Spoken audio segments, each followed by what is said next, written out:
Jocelyn Alejandra Niño never once imagined she'd be buried without a complete body. At just 21, Maria Guadalupe Lopez Esquivel believed she was invincible until a stray bullet hit her. Amado Carrillo Fuentes' attempt to protect himself ultimately led to his death on the operation table. While a mysterious clown was all it took to end Francisco Rafael Arellano Felix's life, none of them foresaw their tragic endings. Here's a compilation of cartel bosses who faced the most disturbing final moments. Let's dive into the first on our list.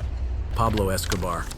I would rather have a grave in Colombia than a jail cell in the US, Escobar prophesied into his future when he thought of how he was going to die. Known as the King of Cocaine, Escobar was born on December 1st, 1949. He was a Colombian drug lord, narco-terrorist, and politician who founded and led the Medellin Cartel. Escobar was one of history's wealthiest criminals, amassing an estimated net worth of $30 billion by his death, while his cartel dominated the cocaine trade into the United States during the 1980s and early 1990s. Escobar faced threats from the Colombian police, the U.S. government, and his rivals, the Cali Cartel. On December 2, 1993, Colombian Special Forces, using U.S.-provided technology, traced Escobar's location to a house in a middle-class Medellin neighborhood after he called his family. The Search Block, a task force of the Colombian National Police dedicated to capturing Escobar, had been pursuing him for 16 months since his escape from La Catedral prison. They intercepted a call from a middle-class Medellin neighborhood, identifying it as Escobar's call to his son, Juan Pablo Escobar. Realizing he was being tracked, Escobar cut the call short. As authorities closed in, Escobar and his bodyguard, Alvaro de Jesus Agudelo, known as El Limón, fled across the rooftops, aiming for a side street behind the row of houses. However, they were shot by the search block as they ran, with Escobar sustaining fatal gunshots. "Viva Colombia!" a search block soldier screamed as the gunshots subsided. "We have just killed Pablo Escobar!" The joyous moment was captured by a gory picture of a dead Escobar and the police. If you thought that was horrible, the next boss on our list will shock you even more. Marcos Arturo Beltran Leyva. Marcos Arturo Beltran Leyva, born on September 27, 1961, was a Mexican drug lord who, along with his brothers, founded and led the Beltran Leyva cartel. Before establishing his own organization, Beltran Leyva was a high-ranking member of the Sinaloa cartel. His cartel was involved in the production, transportation, and wholesale distribution of cocaine, marijuana, heroin, and methamphetamine. By 2008, through corruption or intimidation, he infiltrated Mexico's political, judicial, and police institutions to obtain classified information about anti-drug operations, even managing to infiltrate the Interpol office in Mexico. Mexican authorities placed a $2.4 million bounty on Arturo Beltran Leyva for organized crime and kidnapping. On December 11, 2009, in Ahuatepec, Morelos, he hosted a lavish Christmas party in a luxurious gated community in Cuernavaca. The Mexican Navy's elite Special Forces unit surrounded the house, but Beltran Leyva escaped during the shootout, which resulted in the deaths of 3 gunmen and an innocent bystander. 5 days later, on December 16, 2009, Mexican Navy intelligence tracked him to another luxurious apartment community. A 90-minute shootout, which led to his death, ensued, involving about 200 Mexican Marines, 2 Navy Mi-17 helicopters, and 2 small Army tanks. Beltran Leyva's gunmen used approximately 20 fragmentation hand grenades to fend off the Navy. Beltran Leyva and 3 gunmen were killed, while a 4th gunman committed suicide. At least Beltran Leyva had support, unlike the next boss who his own men stood against. L-22. L-22 was thought to oversee drug operations in Guamuchil, Sinaloa, on behalf of Joaquin El Chapo Guzman's sons, known as El Chapitos. The Sinaloa cartel is regarded as the largest and most powerful drug trafficking organization globally. They primarily distribute cocaine, heroin, methamphetamine, fentanyl, cannabis, and MDMA. He worked in the shadows, and not much was known about him until his death in 2023. The gun battle erupted at a private hospital in Culiacan, Mexico on September 28th, resulting in 4 deaths, including a secretive Sinaloa cartel chief known as L-22. The cartel boss was reportedly killed by his own men after they mistook him for a rival gang member during a chaotic shootout at a hospital. One of the hitmen, realizing his mistake, turned the gun on himself. The cartel leader arrived at the Culiacan hospital clinic to pay for the surgery of fellow cartel member Omar Silvano, who'd been wounded in a shooting in Badiraguado 3 days earlier. Surveillance footage showed armed men running through the hallways with guns drawn and a lifeless body on the floor. The gunfight left 4 people dead, including 3 alleged cartel members and Dr. Otniel Montoya, who was caught in the crossfire. L-22's hidden identity led to his terrible end, but the next boss on our list was different.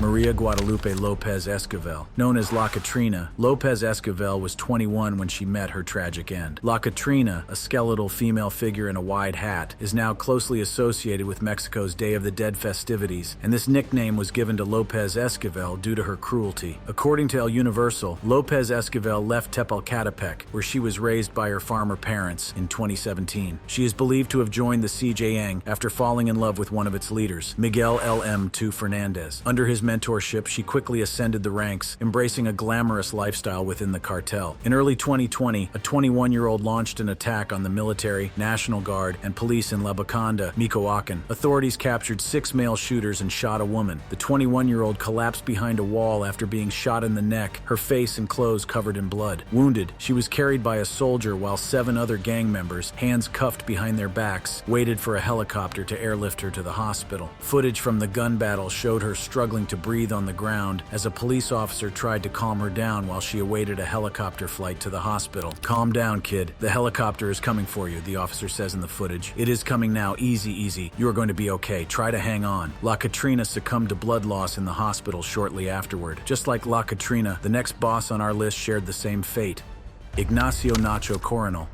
Ignacio Nacho Coronel Villarreal, born on February 1, 1954, was a suspected Mexican drug lord of the Sinaloa Cartel, a criminal group based in Sinaloa. He worked alongside Joaquin El Chapo Guzman, Mexico's most wanted drug lord, with his stronghold in Jalisco. Coronel was responsible for moving multi-ton quantities of cocaine via fishing vessels from Colombia to Mexico and onto the U.S. states of Texas and Arizona during the early 2000s. His influence and operations extended throughout the United States, Mexico, and several other European, Central American, and South American countries. In Mexico, he was known as the King of Crystal for his domination of crystal methamphetamine production and trafficking. Both the U.S. and Mexican governments had outstanding arrest warrants for Coronel, with the U.S. Department of State offering a reward of up to $5 million for information leading to his capture. On July 29, 2010, there was an army raid on one of Coronel's safe houses in an upscale suburb of Guadalajara. He opened fire on soldiers, killing one and wounding another. Sometime during the shootout, Coronel was fatally shot in the head, killing him instantly. If you thought that was gruesome, the next boss on our list will have you gasping.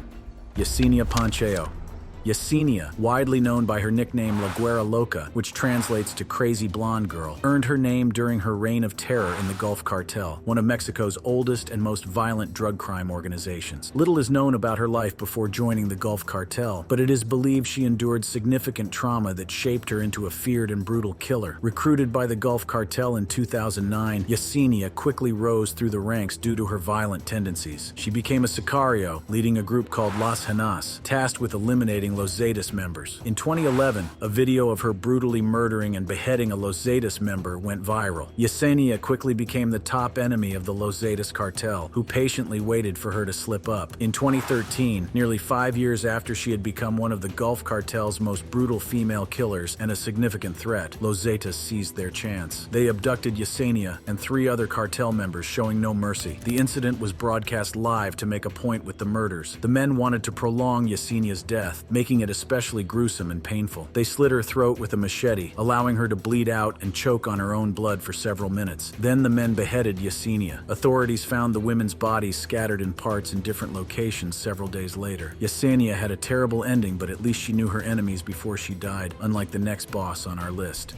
Francisco Rafael Arellano Felix. Francisco Rafael Arellano Felix, born on October 24, 1949, was a Mexican drug lord and former leader of the Tijuana Cartel. As the oldest of 7 brothers, he headed the organization in the early 1990s. He joined the Tijuana Cartel in 1989 through his brother Benjamin, following the arrest of Miguel Angel Felix Gallardo. The Arellano Felix brothers' control of the cartel led to violent clashes with the rival Sinaloa Cartel. Arrested in 1993 in Tijuana, Baja California, Francisco Rafael was imprisoned at Federal Social Readaptation Center No. 1. In 2006, he was extradited to the United States on drug trafficking charges and released 2 years later, then deported back to Mexico with no pending criminal charges. On October 18, 2013, Rafael Arellano Felix celebrated his 64th birthday at Ocean House, Baja California Sur, with his family and around 80 to 100 guests, including prominent figures like former Mexican footballer Jared Borghetti and professional professional boxer Omar Chavez. At around 8 p.m., a black SUV arrived, and a man dressed as a clown exited the vehicle, entering the ballroom through the kitchen door. The clown approached Francisco Rafael, pulled out a pistol, and shot him point blank in the head, followed by several more shots as he fell. The assassin then fled through a rear exit, with 4 more shots heard outside to scare off Francisco Rafael's son, who was chasing him. The suspect escaped in the black SUV heading towards the highway. Disturbing as this may be, the next on our list is worse.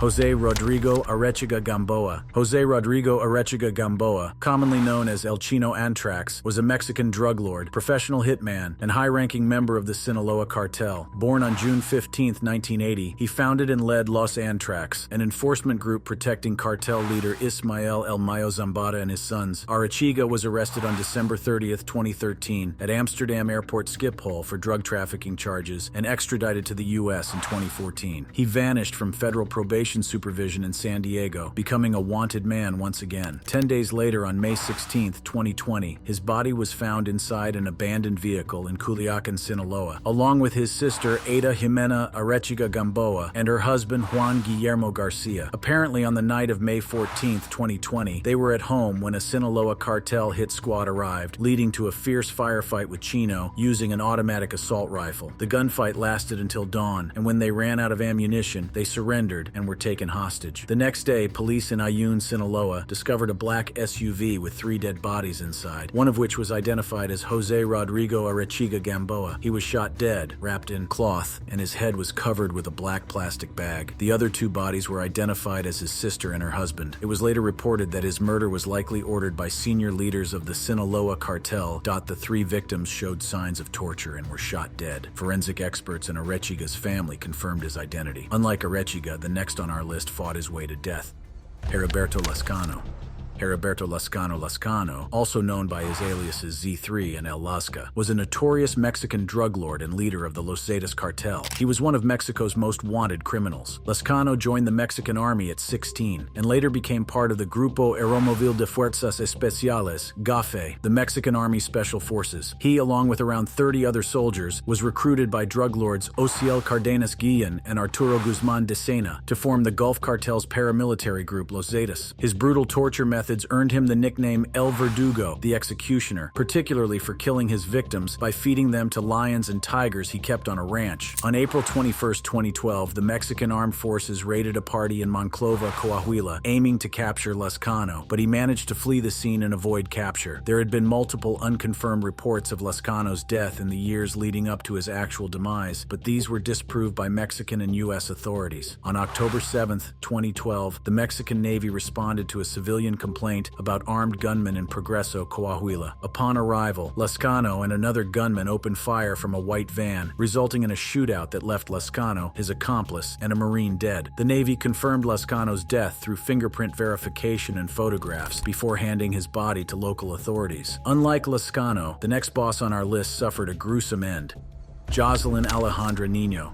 Jocelyn Alejandra Niño, known by her alias La Flaca, which means the skinny one, was a suspected assassin for the Gulf Cartel, a criminal group based in Tamaulipas, Mexico. Born in 1995 to a relatively poor family in northeastern Mexico, she became an active member of the Gulf Cartel from a young age. The Gulf Cartel gave her the nickname La Flaca due to her slim physique. On January 5, 2015, a picture of La Flaca was leaked to Valor por Tamaulipas, a citizen journalist Facebook page dedicated to organized crime leaks. The image quickly spread on social media and garnered thousands of likes online, marking the beginning of the end for Jocelyn. Jocelyn was a member of the Ciclones gang, led by Angel Eduardo Prado Rodriguez, aka Ciclone 7, who were at war with another gang, Los Metros. Los Metros weakened the Ciclones by leaking photos of their members, making them easy targets for police and rival gangs. Ciclone 7 sent La Flaca to fight Los Metros in Rio Bravo, their territory. With a death sentence hanging over her, she eventually met a ruthless enemy. On April 13, 2015, police discovered her dismembered body in a freezer in Madame Morse, Tamaulipas. Throughout the day, officers found more body parts scattered across town, some in plastic bags. La Flaca was identified by her distinctive Nino tattoo, her family name, which also meant child. The autopsy confirmed she had been tortured as Los Metros tried to extract information about other Ciclones members. Sad as La Flaca's end may be, the next on our list didn't have it any easier.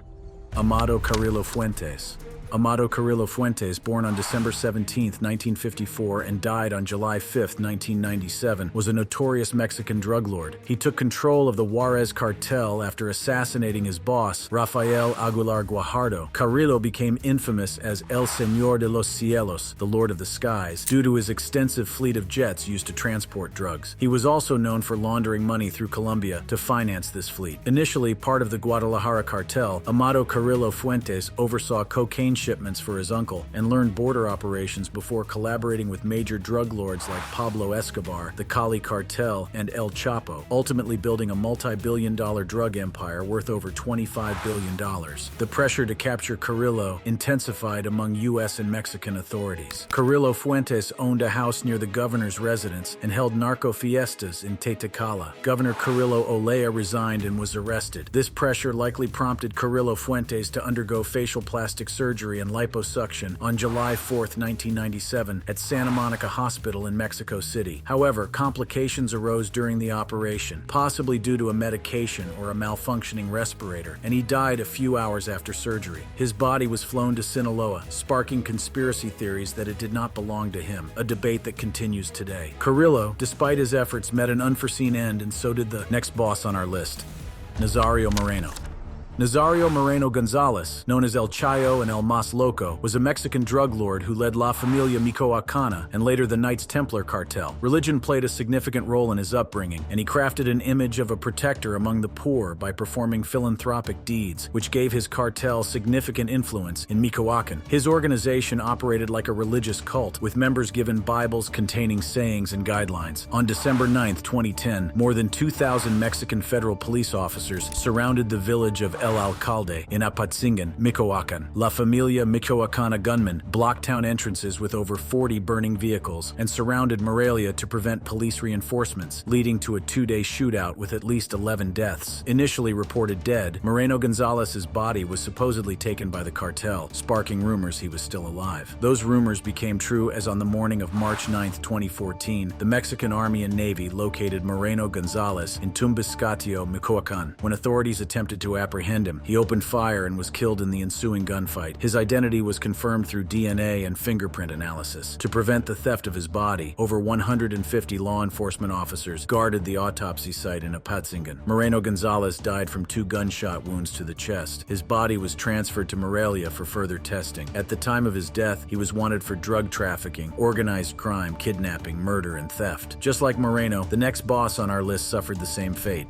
Enrique "Kike" Plancart Solis. Enrique Plancart Solis, born on September 14, 1970, was a Mexican drug lord and high-ranking leader of the Knights Templar cartel, headquartered in Michoacan. Before joining the Knights Templar, he was a top leader in La Familia Michoacana, a split-off group. After Nazario Moreno Gonzalez's reported death in 2010, La Familia Michoacana formed the Knights Templar cartel, where Plancart became a key lieutenant, coordinating methamphetamine production and smuggling to the U.S. Both the Mexican and U.S. governments wanted him, and on February 25, 2010, the U.S. Department of the Treasury sanctioned him under the Foreign Narcotics Kingpin Designation Act, freezing his U.S. assets and prohibiting business activities with him. On March 31, 2014, he was shot dead during an operation in Querétaro. His identity was confirmed through fingerprint tests and analysis of old and recent photographs. Plancart's death was considered another victory for the government of Enrique Peña Nieto in the fight against drug cartels, as his death came a month after the Mexican Marines killed Knights Templar leader Nazario Moreno. Unlike Plancart, the next boss on our list caused her gruesome death.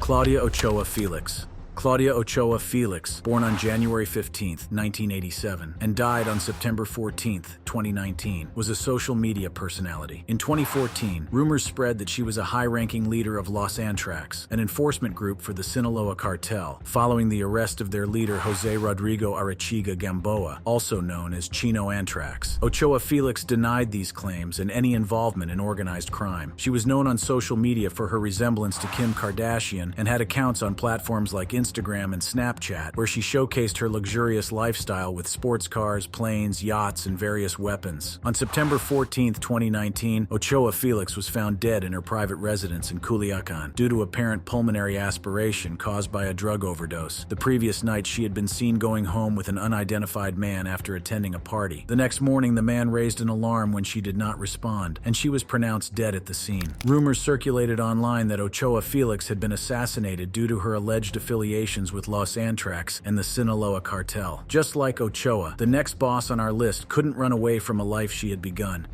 Griselda Blanco.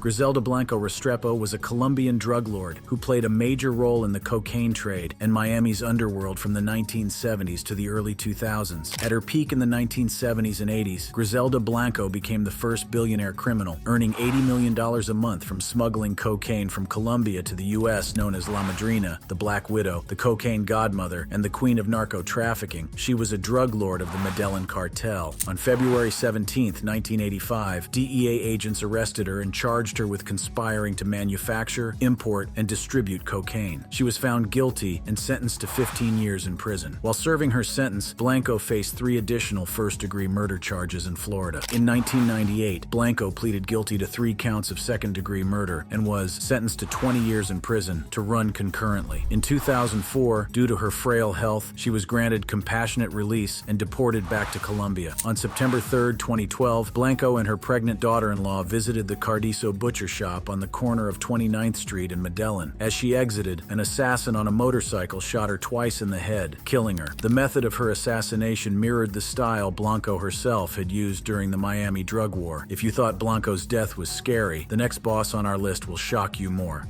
Hector Beltran Leyva. Hector Manuel Beltran Leyva, born on February 15, 1962, was a Mexican drug lord and leader of the Beltran Leyva cartel. He was the brother of Arturo Beltran Leyva, the former leader of the cartel. Hector rose to leadership after his brother's death on December 16, 2009, during a confrontation with Mexican Marines. Initially part of the Sinaloa cartel, the Beltran Leyva brothers split from the organization in 2008 after the arrest of Alfredo Beltran Leyva, blaming their boss Joaquin Guzman, known as El Chapo. They ordered the murder of Joaquin's son, Edgar Guzman Lopez, in retaliation. The Beltran Leyva brothers then established their own cartel and formed alliances with the Gulf Cartel and Los Zetas. The U.S. Department of State offered a $5 million reward for Hector's arrest, while the Mexican government offered a $2.1 million bounty. He was arrested by the Mexican Army on October 1, 2014 in a peaceful manner, as opposed to his brother's violent confrontation with the police, and transferred to the maximum security prison Altiplano on October 6th. He faced charges of drug trafficking, money laundering, and organized crime. On November 18, 2018, Hector began experiencing chest pains. As his condition deteriorated, he was taken to the Adolfo Lopez Mateos Medical Center in Toluca, State of Mexico. Security forces safeguarded the hospital's emergency area during his medical attention. Medical personnel confirmed that he died of a heart attack in the emergency room. Following his death, the hospital informed the authorities and stated that an autopsy would be conducted as mandated by Mexican law. Even in prison, death is inevitable, and so the next boss on our list did his best to avoid it. Manuel Torres Felix. Manuel Fidel Torres Felix, born on February 28, 1958, and died on October 13, 2012, also known as LM1, L14, and El Ondeado, was a Mexican drug lord and high-ranking leader of the Sinaloa cartel. Born in a small town in Sinaloa, Torres Felix began working for the Sinaloa cartel in the 1990s. He rose to prominence within the cartel after his brother, Javier Torres Felix, was arrested in 2004. He then collaborated with Ovidio Guzman Lopez, the son of Joaquin Guzman Loera, and oversaw drug trafficking shipments from South America to Mexico under the guidance of Ismael Zambada Garcia. In 2008, after his son was killed by rival gang members of the Beltran Leyva cartel, Torres Felix reportedly went on a killing spree, torturing the perpetrators at his home in Culiacan. His emotional instability and explosive personality earned him the nickname El Ondeado, which translates to the crazy one. Torres Felix was killed in a gun battle in Oso Viejo, Culiacan, Sinaloa, early on October 13, 2012, soldiers had intercepted and surrounded the Sinaloa cartel leader's vehicle, killing him as he tried to escape. After the shootout, the military confiscated several stashes of weapons, ammunition, and other materials. Before his death, Torres Felix was a key figure and major drug trafficker for Ismael Zambada Garcia and Joaquin Guzman Loera, Mexico's most wanted man. His body was sent to a forensic center and guarded by the military to prevent it from being taken by his henchmen. Just like Torres, the next boss on our list died trying to avoid the military. Antonio Ezequiel Cardenas Guillen.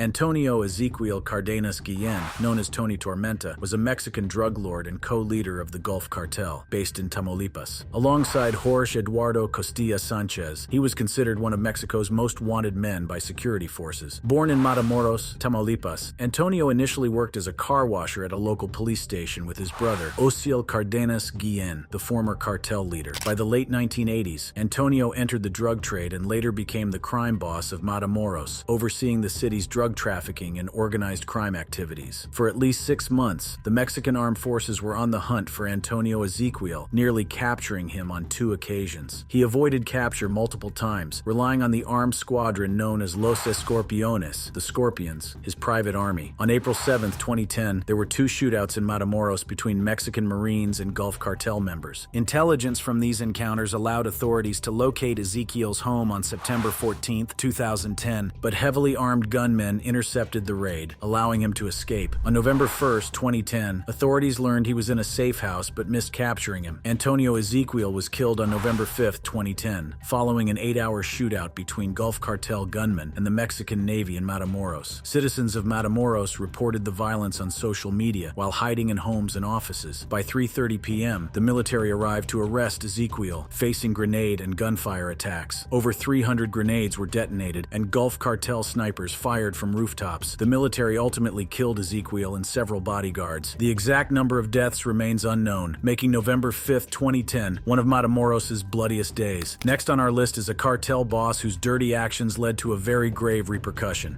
Jose Isabel. Jose El Chabelo Isabel was the leader of the Sinaloa cartel in Manzanillo, home to Mexico's busiest port. The cartel is associated with violence, corruption, and money laundering, using intimidation, bribery, and violence to maintain control over their territories and operations. Isabel was shot and killed by police after he opened fire on attendees at a cockfight in Manzanillo, Mexico. Isabel and his gang of gunmen opened fire on December 15, 2024, killing 2 men. A picture from the scene that circulated showed grown men on the floor, scared. As Isabel and his gang fled the scene, they encountered federal police officers and members of the Mexican Navy, who opened fire. Isabel, already wanted for homicide, was killed in the exchange. Isabel's death was unforeseen, and so was the last on our list. Martin and Leobardo Garcia Corrales. The Garcia Corrales brothers were wanted by the United States, which offered a $4 million reward for their arrest due to charges of conspiring to traffic fentanyl and unlawfully possessing automatic weapons. An indictment detailed their operations and meetings, including negotiations to sell a ton of fentanyl. The powerful opiate causes tens of thousands of overdose deaths annually in the U.S. Despite surveillance from August 2022 to February 2023, they evaded capture. The exact role of the Garcia Corrales brothers in the Sinaloa cartel remains unclear, though their ability to buy weapons and manufacture fentanyl suggests significant power. In August 2024, their tortured bodies were found on a rural road in Alota, near Culiacan, alongside a 3rd body. The U.S. Attorney's Office and the Department of Justice had linked them to Zambada and El Chapo based on their statements. The exact circumstances of their deaths remain unknown. Thanks for watching. If you found this video shocking and thrilling, be sure to check out other similar and amazing videos on the screen. I'll see you in the next video.